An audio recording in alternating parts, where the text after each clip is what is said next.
Há um outro livro de Freud em que as relações sociais recebem especial atenção, que é um livro publicado em 1930 e chama O Mal-Estar na Civilização. O mal-estar, ele se refere a de difícil tradução, foi traduzido como mal-estar, mas se refere justamente a algo que é difícil colocar em palavras, né? A palavra alemã, segundo Christian Dunker, tem a ver com como se nós estivéssemos andando em uma floresta e anda e não encontra um lugar onde dá para descansar. Não encontra um lugar de repouso, de alívio, né? Não encontra uma clareira. Seria a palavra para uma floresta sem clareira. Para uma situação em que não há descanso, em não há repouso, é um mal-estar.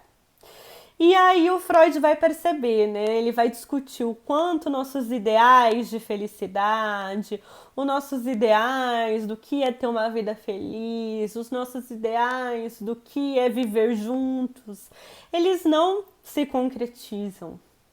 Não tem um momento de repouso, de alívio, de descanso. A vida humana sempre tem conflito, sempre tem tensão, sempre tem insatisfação e sempre tem sofrimento.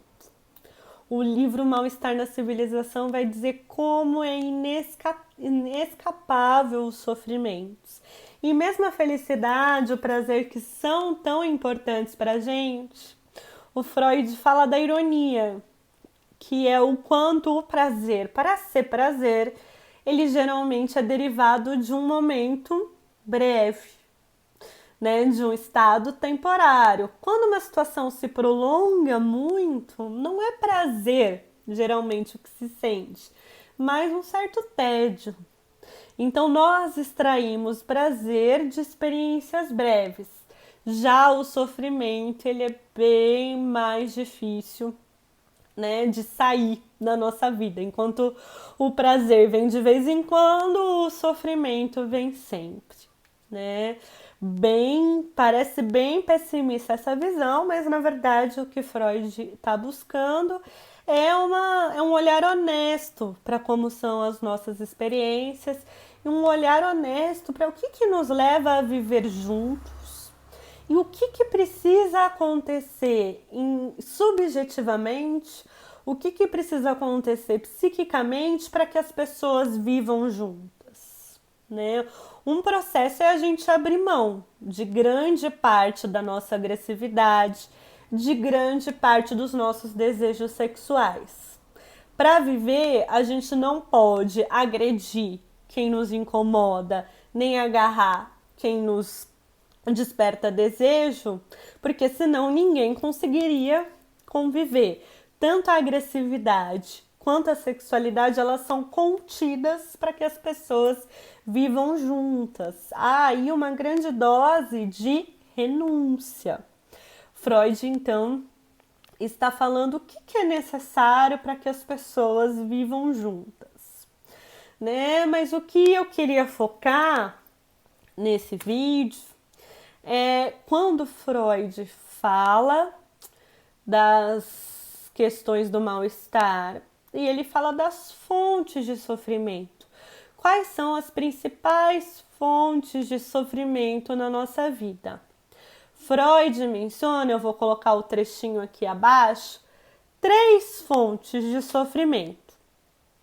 A primeira delas tem a ver com o nosso corpo, porque o nosso corpo traz dor, o nosso corpo adoece, com o passar do tempo, nossos corpos morrerão. É inevitável a dimensão da dor, da doença, da morte. Isso tem a ver com o fato de sermos corporais. Essa é a primeira fonte de sofrimento. A segunda fonte de sofrimento tem a ver com a natureza, com o mundo externo. A gente não tem controle do que pode acontecer, no sentido de que pode haver catástrofes, pode haver um terremoto, um furacão, um tsunami e destruir tudo que a gente conhece da forma como está. Pode haver uma pandemia, que é um exemplo do quanto a natureza impera. A natureza coloca limites que não está sob o nosso controle direto, né? Poder dizer, não, isso não vai acontecer. Então, uma das fontes de sofrimento é o nosso corpo, outra fonte de sofrimento, a natureza. E aí Freud vem e diz que existe uma fonte de sofrimento que é ainda maior, que é a das nossas relações com as outras pessoas. E a relação com as outras pessoas vem acompanhada da questão da ambivalência. Porque se é uma fonte de sofrimento tão grande, por que a gente não deixa para lá? Justamente porque nós não existimos a não ser em relações. Nós somos necessariamente ligados a outras pessoas, quebrando aquela ideia de indivíduo, de unidade, de uma organização fechadinha. Não. O que nos caracteriza como humanos é essa necessária e contínua ligação com outras pessoas. Se nós estamos aqui, se eu estou aqui gravando esse vídeo, se vocês estão aqui assistindo a aula, é porque de alguma forma houve alguém ou mais pessoas que cuidaram e muito de vocês, né? Que cuidaram intensamente e continuamente. O bebê humano é um bebê que nasce completamente despreparado para sobreviver, completamente dependente de um outro humano que alimente, que agasalhe, que cuide da saúde, que cuide da integridade, que coloque para dormir, que proteja do calor, do frio, da fome, da sede. A criança, ela é muito dependente por um período bem prolongado de tempo. Nós não somos tartaruguinhas, né? Eu sempre dou esse exemplo, não sei se vocês se lembram, que a tartaruguinha, quando nasce, ela quebra o ovo e sai andando, procurando alimento. Ela já vem equipada com instinto para procurar um alimento quando sai do ovo. Imagina uma criança humana, né? Quando demora para conseguir segurar o talher, imagina para conseguir o próprio alimento, mesmo com adultos, né? Para a gente ter a alimentação, isso depende de toda uma rede de inter-relações. Ou seja, nós precisamos das outras pessoas. Embora as relações humanas sejam uma grande fonte de sofrimento, elas são extremamente necessárias para as nossas vidas, são extremamente necessárias para a nossa existência.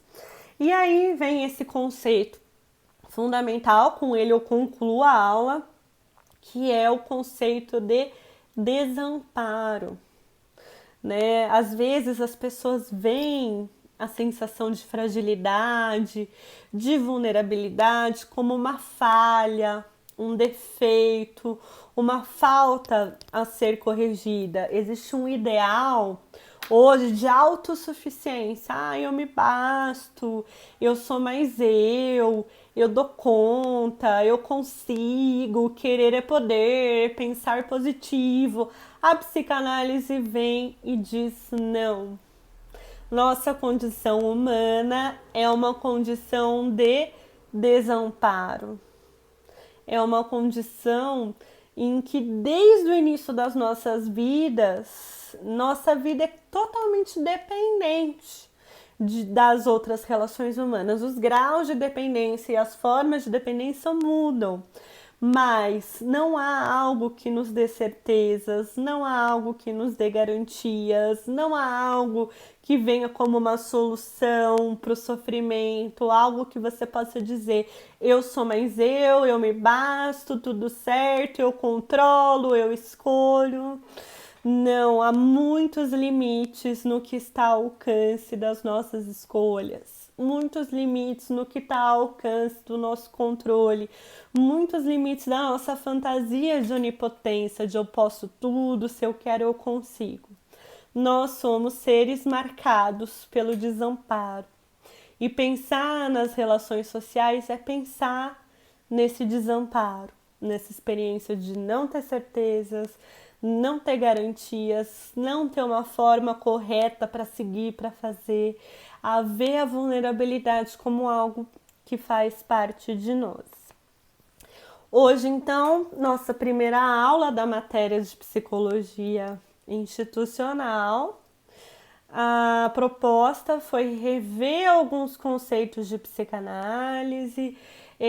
Eu percorri esses 2 textos em que Freud fala bastante das relações sociais, que é o Psicologia das Massas e Análise do Eu, o Mal-Estar na Civilização. São 2 textos muito importantes, os 2 estão na nossa pasta do Drive para quem quiser conhecer. E embora eu tenha escolhido esses 2 textos, é um mito que a psicanálise fale das experiências individuais. Pensar a subjetividade humana é pensar fenômenos sociais. Então, estudar a vida psíquica em termos da psicanálise é necessariamente estudar as nossas relações.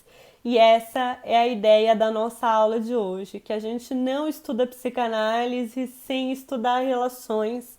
Por isso que a psicanálise é tão bem-vinda para a gente pensar as nossas relações sociais, que é algo que nós faremos ao longo dessa matéria, ok?